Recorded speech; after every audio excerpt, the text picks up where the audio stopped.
Yeah, so today we're by Pat Kane, and we're looking at a field that we looked at back in April where we did some gap seedings with rye.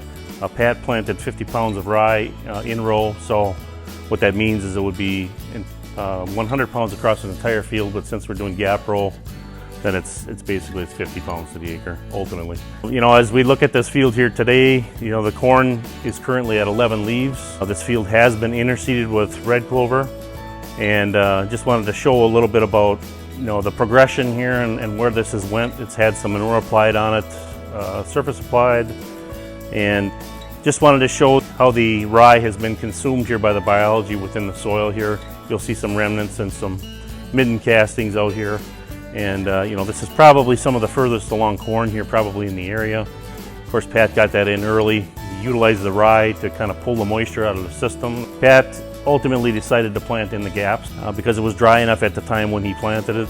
With the wet conditions, the other option is if we really wanted it to dry out more, we could actually plant right into the rye itself as it's living, and hopefully that would dry out a little bit faster within that cover crop itself. Show you a little bit of what's going on here with the light. We're at about 11:30 here. You know, the sun is kicking out here about 6,600 foot candles of light, and then when I get down into the canopy, then we're at about 800 foot candles of light.